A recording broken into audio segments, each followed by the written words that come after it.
Bolehkah orang menyusun ketentuan hukum pokok di luar garis yang telah ditetapkan Allah di dalam Al-Quran?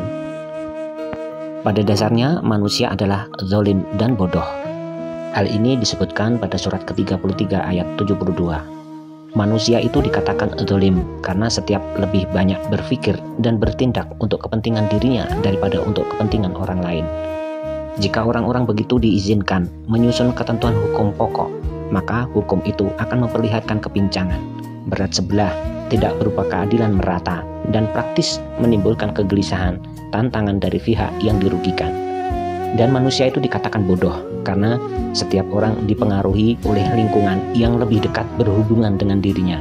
Maka jangkauan pikirannya pendek sekali. Itu pun tidak melingkupi segala aspek kehidupan. Masing-masingnya mengalami unsur puluhan tahun, relatif pendek, untuk menyelami dan menyadari keadaan yang berlaku dan yang harus dilakukan. Ditambah lagi oleh tradisi nenek moyang yang dulunya berbuat tanpa ilmu tentang sebab dan akibat. Jika orang-orang ini diberi keizinan untuk menyusun ketentuan hukum itu sendiri, praktislah hukum itu tidak akan menguntungkan. Jadi kebodohan dan kezaliman manusia itu sendiri menjadi penghalang bagi usaha untuk menyusun hukum di luar garis yang telah ditentukan Allah. Apalagi jika ditinjau dari segi kehidupan yang nantinya harus berulang di akhirat, di mana setiap diri wajib menerima risiko dari tindak tanduknya zahir batin selama hidup kini. Mengenai akibat akhirat yang pasti terwujud itu, semua manusia ternyata bodoh, tidak mengetahui apa-apa kecuali berdasarkan firman-firman Allah yang menerangkan secara logis. Kesadaran manusia tentang sesuatu datangnya sedikit demi sedikit, berangsur-angsur sesuai dengan pembukaan yang ditentukan Allah. Karenanya tampaklah hal-hal yang dulunya dikatakan benar kini berubah menurut kesadaran yang diperoleh, dan besok akan diperbaiki lagi sesuai dengan perkembangan yang berlaku.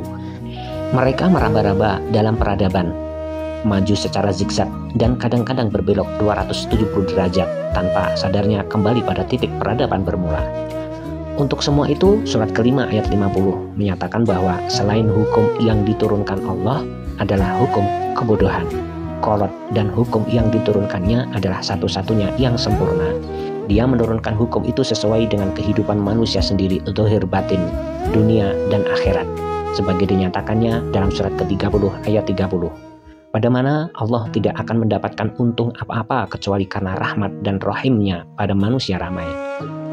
Pada surat ke-6 ayat 82 dinyatakan bahwa siapa-siapa yang menjalani hukum Allah tanpa mencampurinya dengan kezaliman, maka untuknya adalah keamanan dan kemakmuran.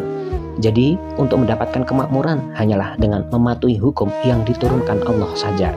Selain dari itu tidak mungkin. Tentang ini, orang boleh memeriksa lembaran sejarah yang berlaku di mana kemakmuran dan kemusnahan silih berganti sebagai realita dari ketentuan janji Allah tersebut. Perhatikan maksud surat. Surat ke-6 ayat 153. Dan bahwa Al-Quran ini adalah tuntunanku yang kukuh, maka ikutilah dia dan janganlah ikuti garis-garis hukum yang lain.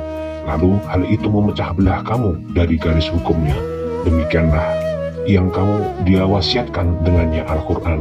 Semoga kamu menginsafi.